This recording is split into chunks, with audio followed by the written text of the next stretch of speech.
Hello everyone, welcome to my spoiler talk for 500-year-old movie Sonic the Hedgehog. Man, I love this movie. I really liked it. I already talked about it in the original one, where in the review, where it's based off of basically Sonic the Hedgehog 1, with the fact that, you know, you just have Sonic and Robotnik and that's it. I mean, we do have a bit of an echidna battle at the beginning, but before we talk about that, can I just talk about the logo of Paramount? Seeing the rings fly in was something that I thought was very entertaining. Also, that Sega logo totally reminded me of the Marvel Cinematic Universe logo, where you see all the different like Sega games, and you know, like that's what the MCU does. I thought that was great too. But yeah, the movie starts off with an echidna versus versus the Owl Tribe, I guess, fight, where Sonic then gets pushed to Earth by Longclaw, the adoptive mother of Sonic, and basically Longclaw dies because of the echidnas, and then we jump 10 years ahead. Now, why does this happen? We shouldn't talk about that yet. That is for another week, called next week, because that is more explained in Sonic the Hedgehog 2. So we'll be talking about that more then. But I actually thought that the echidnas look great. The fact that they changed Sonic's design from the original makes me never want to see what the original echidnas were going to look like and Longclaw was going to look like. Never. If Sonic looked like that, I have heard the rumors about the fact that potentially they did that on purpose as a marketing stunt. I don't know, can't say, but never want to see what the original echidnas look like in Longclaw. And even Tails at the end of the movie. Just gotta spoil that immediately. But hey, spoiler talk, that's how it works. But man, I enjoyed the echidna designs, and I'm very excited for more echidna next time. Too bad the Knuckles show isn't all that good. That could have been another way to show off the echidna designs, but they didn't want to make something good. My apologies. So yeah, but now Sonic is on Earth 10 years later, and he is so alone. And man, can I relate. I can totally relate to Sonic and his loneliness epidemic that he has. Because you know how in the real world we have, at least right now, a loneliness epidemic where everyone's just feeling lonely, even though people don't want to admit it, because you're a strong, independent, whatever you are, you're still lonely. And I like how the movie shows that, where Sonic is just having fun on his own, because he really reminds me of myself. Yes, I'm here making videos, watching movies, playing games, playing with my Transformers action figures, playing with myself. But at the end of the day, I'm still alone. No matter how you look at it, I love how the movie portrays that. It actually made me feel really sad about Sonic. But what I did love was the fact that he was messing around with Donut Lord, where he was trying to get the fastest time and then saves that turtle and then takes that turtle for a ride. Man, dude, it's just so cool. And also, it already goes to show how good of a character Sonic is. Like, Sonic is just a good guy, alright? He's just a good guy. However, then comes the main issue with this thing. Well, not necessarily, but story-wise. And I mean a problem, not in a sense that it's a downgrade, but a problem that it is. Sonic kind of reveals himself to the world. Not in a way that he's not supposed to do this kind of stuff.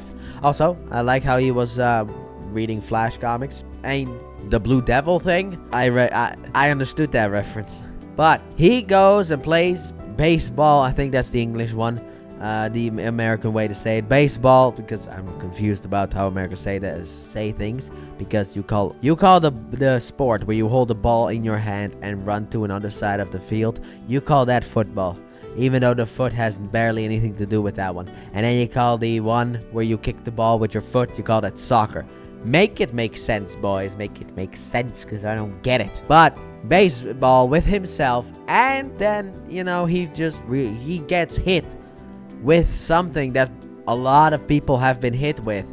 A lot of autistic people, a lot of ADHD people, just a lot of people in general have been hit with, and that is loneliness. So he starts to run around that baseball field and then expel the energy from his body, which causes a whole blackout and basically gets Eggman on his tail, because afterwards it's like the government's like, what was that? And the main guy is just like, yeah, we hired someone to assess the situation, don't you? Yep, Robotnik. He's a little weird, And that immediately knew.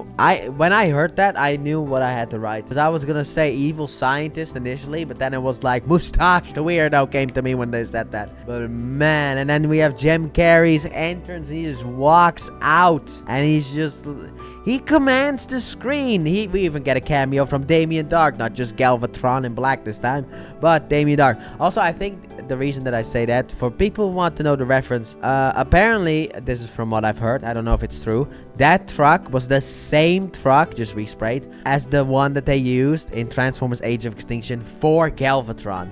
That's why I made that reference. And also, that is the same type of truck that Galvatron was as well, if it's not specifically the same. But he just comes out and he just shows Damien Dark who's boss and makes Arrow look like a little bee. Can't say that. However, the humor in this movie, as always, I've talked about it in my Deadpool reviews, humor is subjective. Like, I didn't really find the whole I'm the boss. I found that annoying. I didn't find that funny. But there's a lot of other stuff that I just found funny. Jim Carrey is great in this role. I look at my notes and I see the fact that I didn't talk about the reference to Mario, baby, with the mushroom planet. Like the mushroom planet, Sonic being like, I hate mushrooms. That just makes me laugh every time because of the rivalry between Mario and Sonic on the Olympic Games, except for not anymore because that series apparently is cancelled. And not internet cancelled, like the Olympic Games people actually pulled out from that because I don't know why. And another thing, this was something that I didn't really notice when I first watched it. When I watched it again after the second movie came out, and then when I watched it again and again, I didn't notice the fact however, now I do, because of the fact that they talk about Keanu being a national treasure, and I was like, that's gonna be the voice of Shadow the Hedgehog. Initially, I was just like, yeah, Keanu Reeves is a fantastic guy, okay? He's a great guy.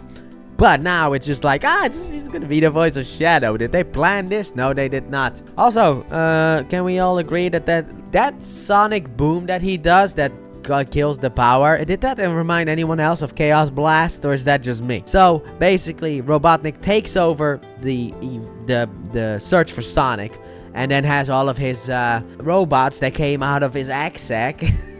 Look at what I got out of my egg sack. Now, that was a funny joke. While he was being the whole annoying little child, I didn't find that funny, but this one was funny. Look at what's in my egg sack. But anyway, he sends them out in search for Sonic, and Sonic's just like, oh no, what do I need to take with me? And it's just like, he grabs his Flash comic books. He can't take everything with him, so he's just like, whatever, I need to leave. And then he hears the thing above him, and he's like, oh no, they found me.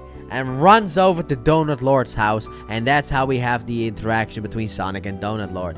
But he needs a safer place in order to get out of Dodge, and the best place to do that is in Donut Lord's shed, I guess, or garage. But Donut Lord hears this, thinks it's another raccoon, grabs a tranquilizer gun ready to murder them, and finds out that it's Sonic, and then shoots him, tranquilizes him, knocks him out, and then puts him in a cage. Doesn't lock the cage though, so Sonic just walks out. And so an unbreakable friendship has been formed.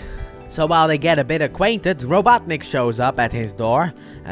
First at the front yard, and he's just like looking at the footprint, scanning it, then pretends to be from the electric company. And well, yeah, afterwards it's like, oh, look, a raccoon is in my house. Which I actually found funny that they brought back the raccoon. And then he finds the quill and questions him about it. And when he's at one, Sonic just pops out. It's like, don't shoot. And the fact that he screamed, which is so funny. Because they know they're going after some kind of like alien probably. And he's just like screaming, and then Donut Lord punches him in the face and they run away.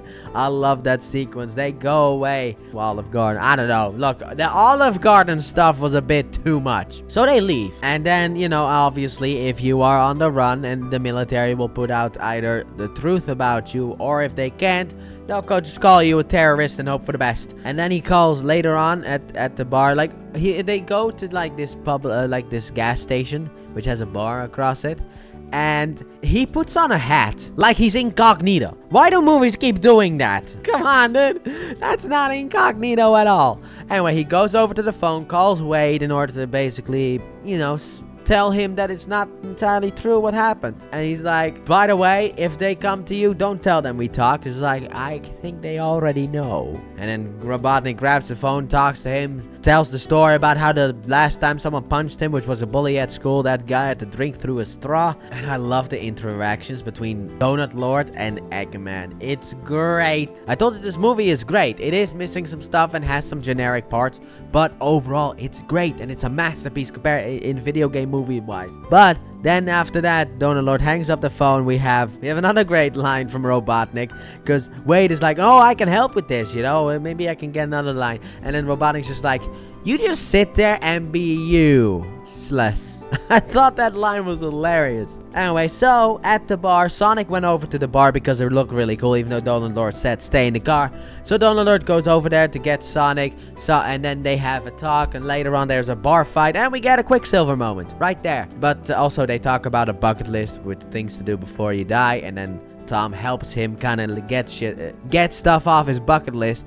However, then a bar fight happens, which is also on this bucket list, and we get a Quicksilver time. We get Quicksilver time twice in this movie, and it was the thing to do. I mean, X-Men Days of Future Past and X-Men Apocalypse did it. I think, I don't remember if they did that in X-Men or Dark Phoenix, but I don't really care about that movie, so there's a difference. But he does Quicksilver time, basically takes out the whole bar, and then they leave. And then they're on the road again, and they get attacked by Robotnik, because he finally learns where he needs, he learns where Donut Lord is and follows them. And has this big machine that looks actually pretty cool, that's just towering after them. However, during this time, Sonic also learns that our Donut Lord does not want to stay in Green Hills, which, yeah, great pun on Green Hill, but he wants to go to San Francisco in order to be a real cop, in order to help people save a life and all that stuff, which he can't do in Green Hill. And Sonic gets really upset over that. But Robotnik is attacking, so we can't focus on that right now.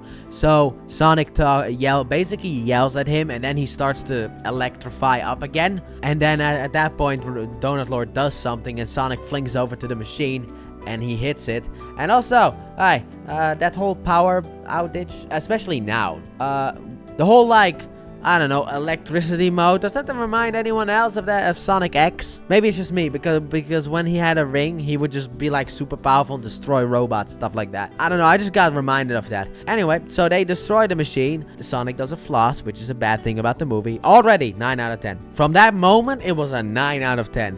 No matter what, you do not floss ever. That stuff is old now, but it was old when it began. It was over before it even began. No, that's bad. But anyway, so they fight the Robotnik badniks, as you could call it. The Robotnik robot that just doesn't want to die, because it's first a big car, and then like a little car, and then like a one-wheel thing, and then like a little drone.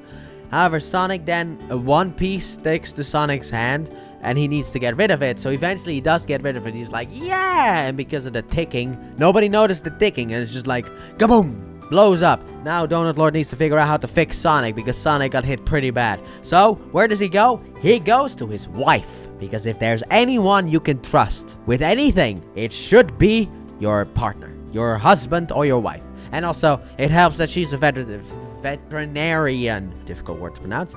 She's an animal doctor. And he is kind of, but not really, but kind of a hedgehog. So he goes over there, and we get Maddie's sister, who actually is pretty good in this movie, Rachel. And also her daughter, Jojo. But not the Siwa kind. But Rachel just hates Tom so much, and just wants Pretzel Lady to divorce him no matter what. And I like that dynamic that, you know, she keeps yelling about it. I told you, people have divorced for far less than everything here.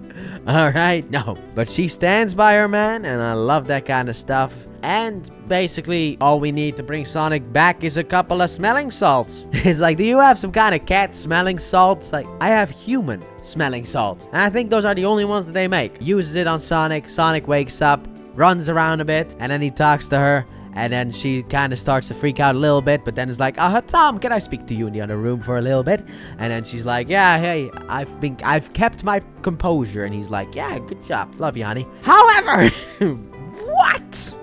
He kind of has a bit of a freak out, which I thought was funny. And while this is happening, because when Sonic was unconscious, you had the little girl. She looks at Sonic. She goes upstairs and comes back with Sonic shoes. Like the ones that you see in the posters, marketing, trailers, games, all of it. The red shoes. She comes back with those. And I was just like, did you just have those things lying around? What were you gonna...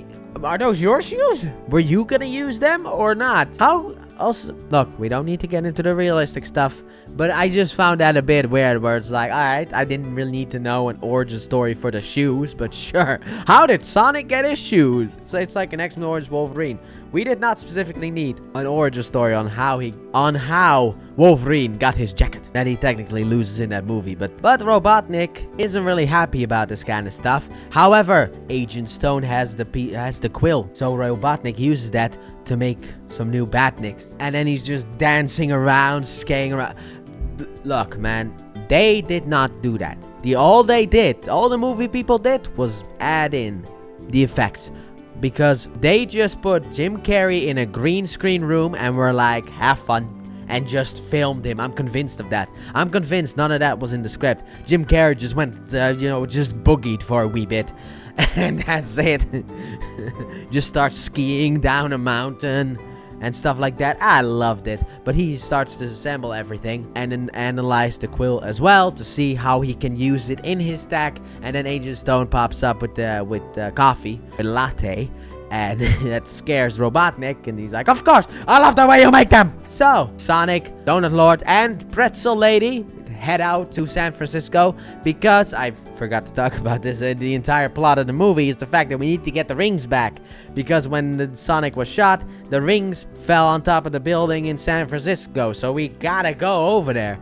So they head over there, and here's where I have a little bit of an issue.